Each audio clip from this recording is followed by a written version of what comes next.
Headlines this hour: the Chief Justice of Nigeria swears in 11 new Supreme Court justices. And the Federal High Court fixes new date to decide on Nnamdi Kanu's bail application. Plus, South Korea gives protesting doctors February deadline to resume duty. Hello and a very warm welcome. This is News Live on Viewer Television. I am Chinonso Chekworth, and we begin the news tonight with some developments in the education sector as the federal government of Nigeria has introduced design thinking, coding, robotics, and artificial intelligence in the newly established smart schools across the country. Executive Secretary of the Universal Basic Education Commission, UBEC, Dr. Hamad Boboyi, disclosed that government is determined to equip learners in smart schools with necessary skills needed to support technological development of Nigeria. He explained that the introduction of the programs in classroom will equip the students with the right skills necessary to inspire critical thinking, creativity, innovation, and nurturing problem solvers amongst young learners. Boboyi added that the vision of UBEC to integrate DTCRA in smart schools would help the country nurture globally competitive leaders. And in his remarks, the National Coordinator of the Digital Resource Center, Professor Bashir Galadanchi, said the workshop had brought together seasoned experts drawn from academia, private sector, and the Commission to brainstorm on the best ways of integrating the necessary skills in design thinking, coding, robotics, and artificial intelligence into smart schools. And the Chief Justice of Nigeria, Justice Olukayode Ariwola, has sworn in 11 new justices to the bench of the Supreme Court, charging them not to allow their personal ambition to cloud their sense of judgment. Ariwola says the interaction of the new justices with people of unviable inclinations and pedigree, if any, must be halted forthwith, and they should allow their conscience to guide and filter every of the thoughts that traverses their mind. And speaking further at the swearing-in ceremony held at the main courtroom of the Supreme Court, the CJN told the new justices to be prepared of criticisms of verbal assaults by litigants who have lost cases as justices of the final court of the land, where appellants' expectations are often very high and infectious. The CJN added that their elevation to the Supreme Court bench is in recognition of their astutedness and evident passion for hard work, which is the hallmark of judicial excellence. And the National Association of Nigeria Students has urged the Nigeria Labour Congress to shelve its planned strike and focus on prioritizing national development. It appealed to the NLC to shun the path of strike action and explore alternative avenues to resolve disputes with the federal government. The NLC President, Joe Ajaro, had insisted in a statement that a protest will be held on Tuesday and Wednesday as planned over the current economic hardship in the country. You recall that on February 16th, the NLC announced a nationwide protest scheduled for Tuesday and Wednesday over the alleged government's failure to implement agreements reached between both parties on October 2nd of 2023, following the removal of the fuel subsidy. The decision followed the conclusion of a 14-day ultimatum issued to the federal government to implement measures against economic hardship. But the NANS Senate President Akinteye Babatunde, in an address on Monday, while acknowledging the legitimate grievances of the workers and the need for improved working conditions, expressed concerns about the potential repercussions of the protest on academic activities and the overall welfare of citizens. The operatives of the Nigeria Security and Civil Defense Corps, Anambra State Command, has embarked on a rigorous show of force, massive deployment, and area dominance in and around various flashpoints across the state. The state commandant of the NSCDC, Olatunde Maku, said during the exercise that the objective is to protect the lives and property of residents.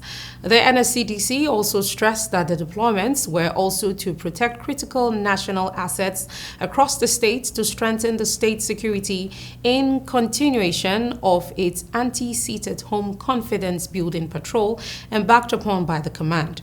And Maku added that the deployment and the visible patrolling of personnel are aimed at ensuring that Anambra residents are adequately protected and secured to carry out their legitimate businesses on Mondays.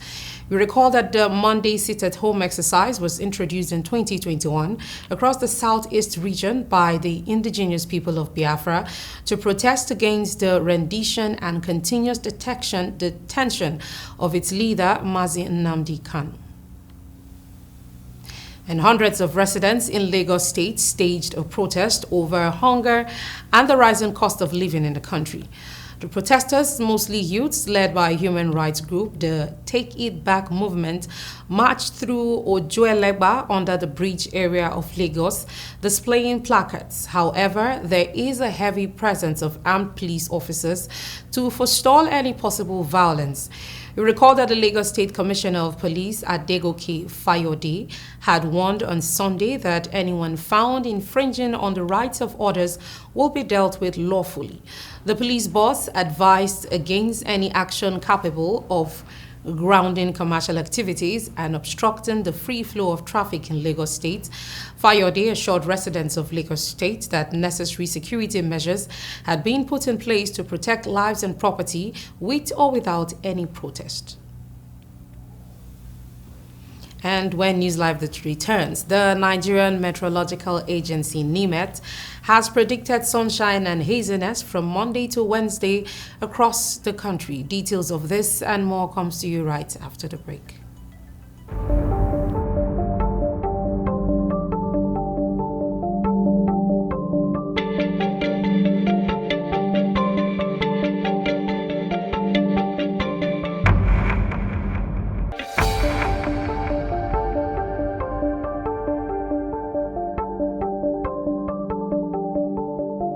Of polo, it's my life. Polo is good, though I just started and I'm still learning the basics.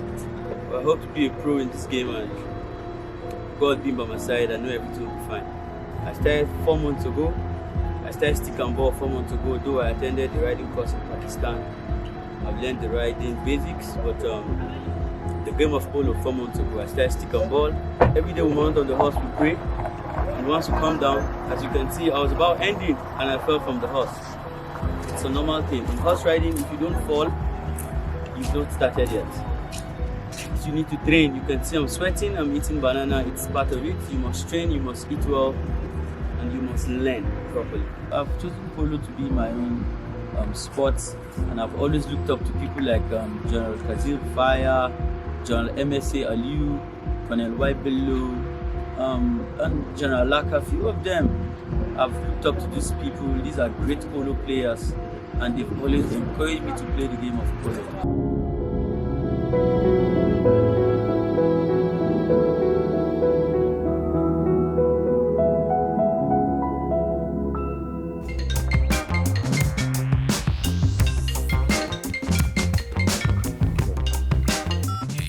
Good morning, gentlemen. I'm at the Envoy Hotel, Diplomatic Drive 305, here for a business weekend. It's been an amazing stay. Conference hall and business facilities here are stylish and innovative. The Envoy Hotel is luxury, esoteric, opulence, for ultimate comfort.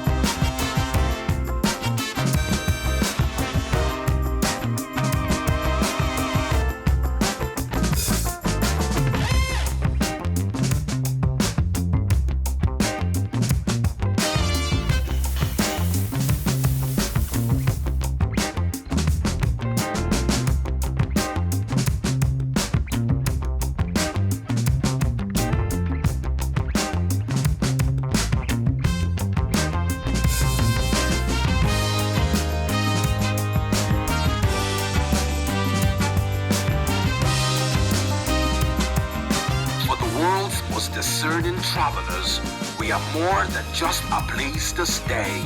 We are an icon of comfort, style, and thoughtful luxury. We are Envoy Hotel.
Welcome back. If you're just joining us, this is News Live on Viewer Television. And now let's give you a recap of our top stories. The Chief Justice of Nigeria swears in 11 new Supreme Court justices. And the Federal High Court fixes new dates to decide on Nnamdi Kanu's bail application. Plus, South Korea gives protesting doctors February deadline to resume duty. And now some weather updates. The Nigerian Meteorological Agency, NEMET, has predicted sunshine and haziness from Monday to Wednesday across the country. NEMET's weather outlook, released on Sunday in Abuja, forecasts sunny and hazy atmosphere on Monday over the northern region during the forecast period.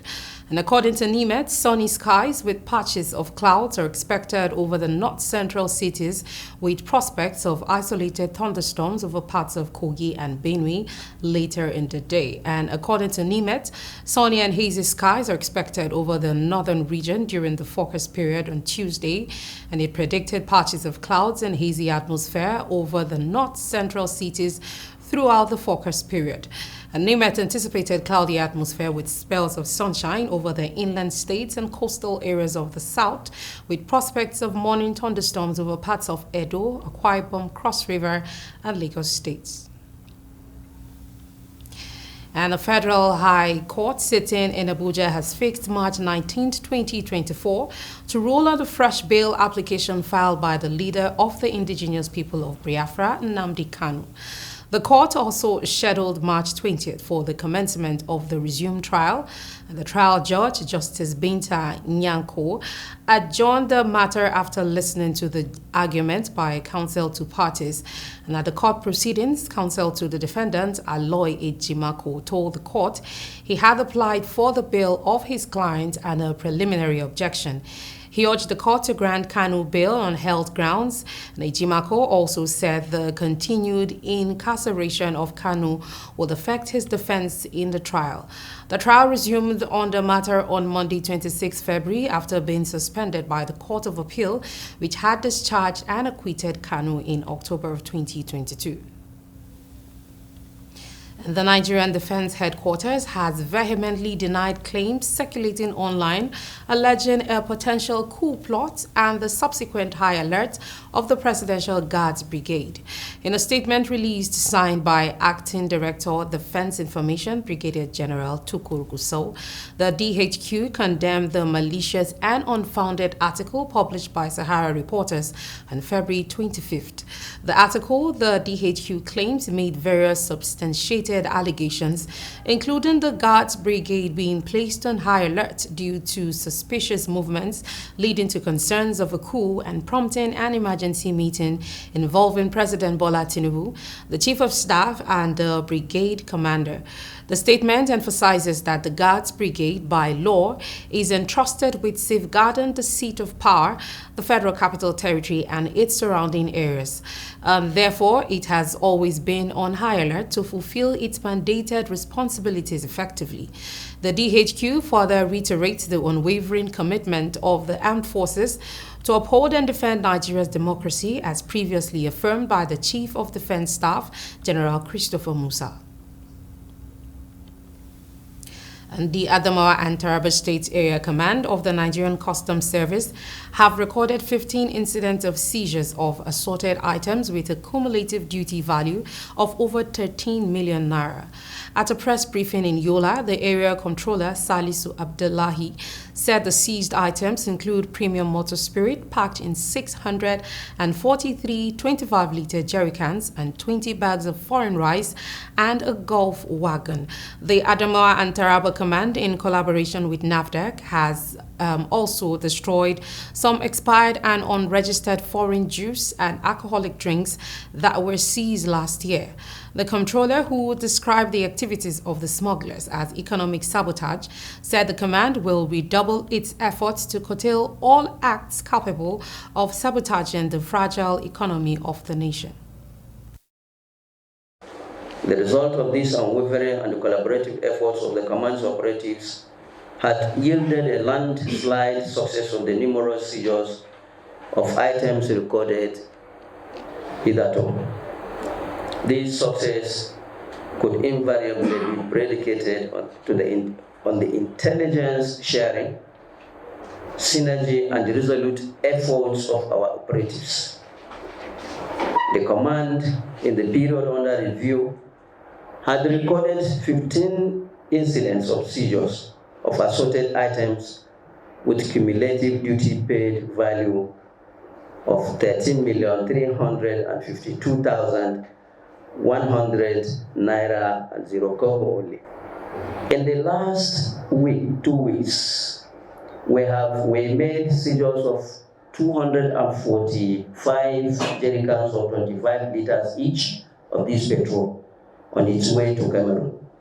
This is what we have continuously been doing, but due to its inflammable nature, we auction it as soon as it is brought to the station. These 245 jerrycans too will be auctioned immediately after this briefing, in accordance with the provision of Section 246 of the Nigeria Customs Service Act 2023, and the proceeds approved remitted into the Federation account accordingly. And scores of bandits have been killed as a result of a heavy fight between two bandits groups in Dajin Haji, a forest between Hayin Al-Haji and Muhayan Forest, after the Yanwari axis of the Tsafi local government area in Zamfara State. A resident of the area, Samaila Adamu, told newsmen that the two bandit groups engaged in a fierce gunfire on Saturday where scores died. And according to him, a group of bandits from neighboring Katsina State invaded some communities in Zamfara State with about 41 motorcycles to kidnap the residents. He said the notorious bandits, Kingpin Ado Alero, who is an indigene of the area and operates from Muhanye Forest, intervened and refused to allow the rival bandit groups to kidnap the villagers. Samaila Adamu added that the two rival groups engaged in a gun battle which resulted in the death of several bandits from both groups. And you're still watching News Live on Viewer Television. Business, international, and entertainment news comes to you right after the break. Do stay tuned.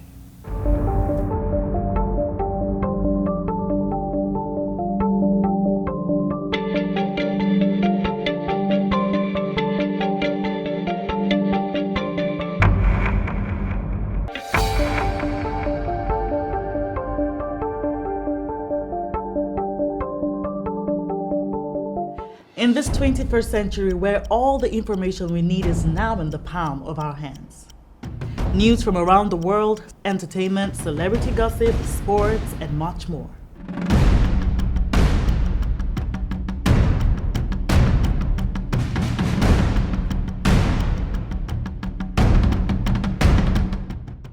The only thing that you need is the right source.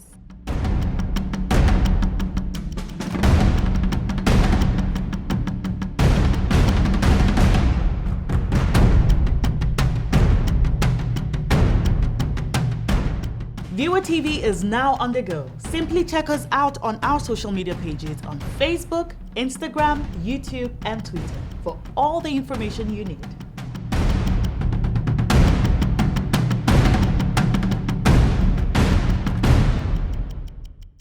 Pararam pra reparar, estão ouvindo esse som, pulsando seco no ar, merece nossa atenção. Preparem bem os sensores para poder captar. Parem usinas, motores.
Many thanks for staying with us. Now on business news, the modular refineries in Nigeria are currently facing the threat of shutting down operations following their inability to access foreign exchange for the purchase of crude oil, a commodity priced in United States dollars. Nigeria has 25 licensed modular refineries with a combined capacity of producing 200,000 barrels of crude oil daily. Although not all of the plants are currently operational, it was gathered that the functional ones were increasingly finding it difficult to purchase crude due to the worsening foreign exchange crisis in the country. Brent, the global benchmark for crude, traded at about $80 to a barrel on Sunday and had remained within that range for months. With an estimated capacity of 200,000 barrels per day, the modular refineries, if fully operational, would refine about $16 million. And against the backdrop of sustained pressure in the foreign exchange market and high cost of production, the Manufacturers Association of Nigeria, MAN, has indicated that inventory of unsold goods is escalating to levels now threatening the existence of companies operating in the production sector of the economy with attendant job losses. And over the weekend, the foreign exchange market had recorded over 254% plunge in the value of the naira since flotation of the currency by the Central Bank of Nigeria in June of 2023. We recall that the naira traded for 471 naira to $1 in the official I&E market on June 13, 2023, before the flotation of the currency, but exchanged for 1,665 naira 50 kobo to $1 as at February 23, 2024, on the Nigerian foreign exchange market. And this indicates a depreciation of more than 253.6% over the 8-month period. The forex crisis is also stoking inflation, and coupled with high energy costs, purchasing power has continued to plummet, stifling demand for goods.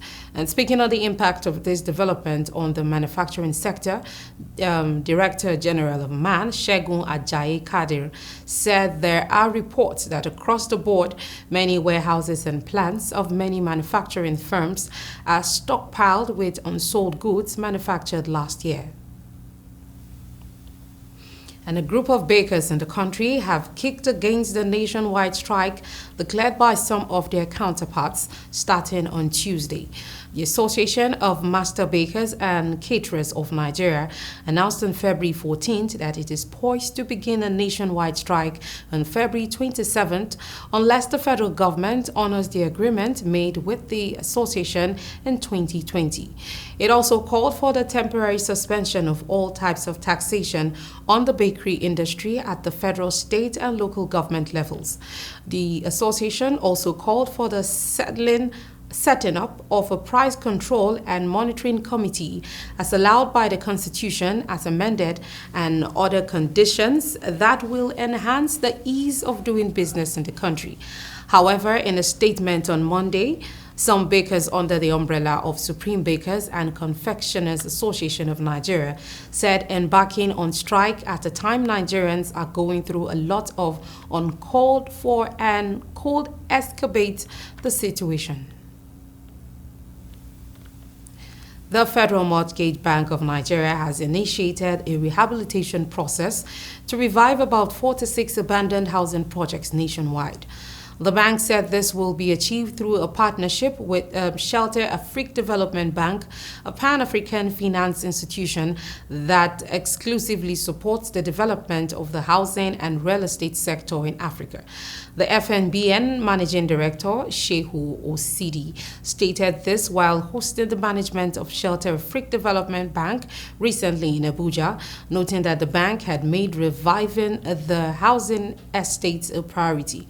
And according to him, the intensified collaboration will help provide construction and mortgage financing to developers in Nigeria.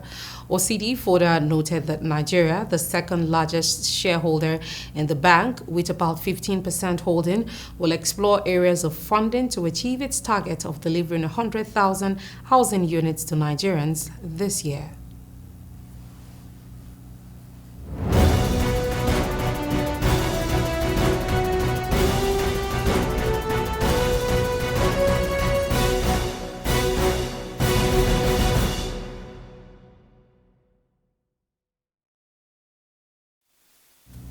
And now on the international scene, and one of our major stories, South Korea's government told young doctors they had until the end of February to return to work or risk being punished for staging a week-long protest that has disrupted services for patients at several major hospitals.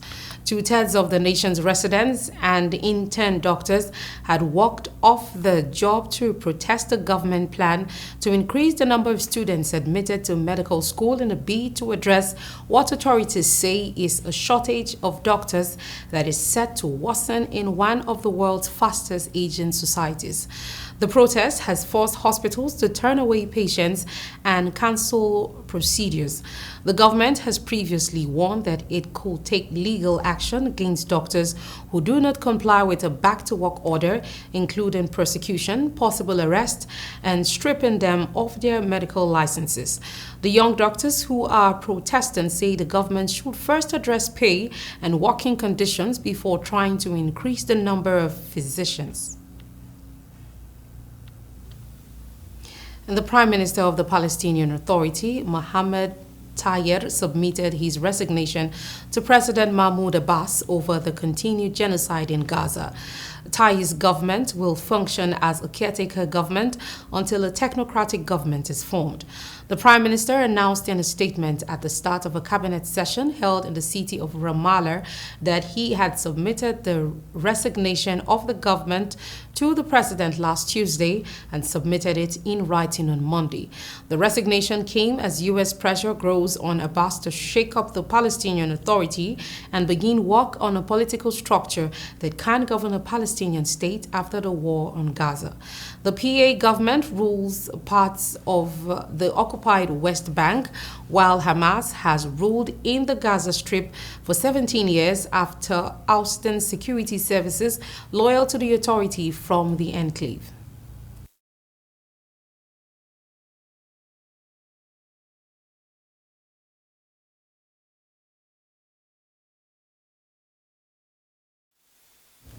An Iranian Foreign Minister Hussein Amir Abdullahian has urged the United Nations Human Rights Council to hold the Zionist regime and its supporters accountable for their crimes against humanity. Amir Abdullahian made the remarks in a speech which he delivered at the 55th session of the United Nations Human Rights Council in Geneva on Monday. The foreign minister emphasized that unfortunately the realization of the lofty goals of human rights in the international arena is faced with several important challenges, the most urgent of which is the systematic and extensive humanicide by the world's only apartheid regime, the occupying regime of Israel, stressing the need for preventing the genocide and committing heinous crimes to become a normal routine. The Iranian foreign minister says the world is witnessing the comprehensive support of the United States of America and some of its allies to the Zionist regime, which is considered a real complicity in the genocide. And farmers and agricultural producers from across Europe have once again converged in Brussels to protest in front of the European institutions, escalating tensions with authorities. The demonstration coincides with a meeting of the EU Council on Agriculture and Fisheries, attended by agricultural ministers from all member states, including Bulgaria's minister Kirill Vatiz. Early in the morning, hundreds of tractors lined the streets in front of the European institutions, with more protesters expected to arrive. Road blockades caused traffic disruptions, prompting authorities to advise the use of metro transportation. As tensions flared, police deployed water cannons to disperse protesters who had resorted to burning tires and throwing smoke bombs. The farmers' grievances stem from perceived insufficient concessions from the European Union in previous protests, and they are calling for an end to free trade agreements, citing cheaper imports from countries with less stringent environmental standards.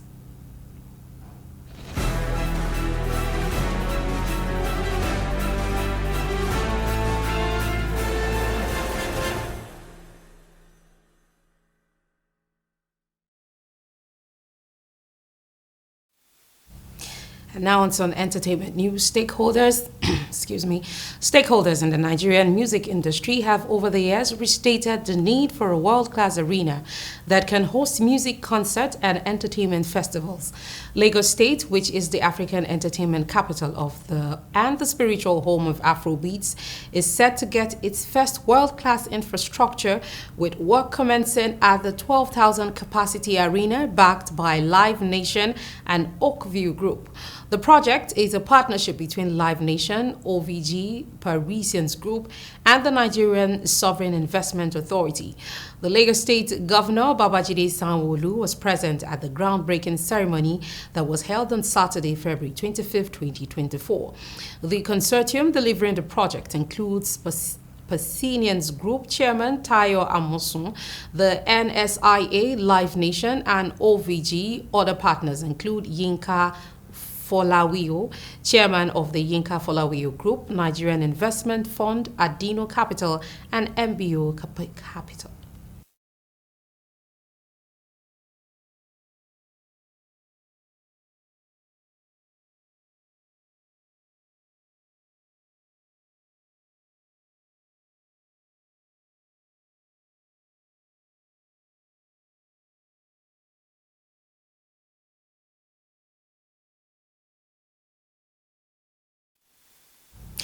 And popular social media commentator Daniel Breger has revealed that he has been receiving death threats for his comments on X. The controversial commentator disclosed this in the recent interview. He said he had to disguise while going out to avoid social media foes identifying him in public and making good of their threats. He also added that whenever he stepped out of the house, he's always on a nose mask because he does not know what to meet in public or what he would like to meet in public. And in his words, he gets a lot of threats. Of recent, some people have told him that they are going to shoot at him in Lagos, Ibadan, or Benin. They even put an RIP emoji, and some have even put out guns and axes. And it's scary sometimes, he says, but he prays and asks God for protection. And popular Nigerian singer Adekunle Kosoko, also known as Adekunle Gold, has recounted his battle with sickle cell anemia. During his recent show, the singer stated that he was diagnosed with sickle cell at birth. Adekunle Gold revealed that he has lived with the condition throughout his life, despite the challenges it presents. He expressed gratitude for his ability to manage the illness, allowing him to pursue his passion for music and perform on stages worldwide without succumbing to its effect. And he encouraged those with similar health challenges to remain resilient and determined in pursuing their life goals. And that's all on NEWSLIVE. But before we go, let's give you a recap of our headlines. The Chief Justice of Nigeria has sworn in 11 new Supreme Court justices. And the Federal High Court has fixed a new date to decide on Nnamdi Kanu's bail application. Plus, South Korea gives protesting doctors February deadline to resume duty. And many thanks for watching. I am Chinonso Chekwas. Please do stay tuned and enjoy the rest of our programs. Have a good night.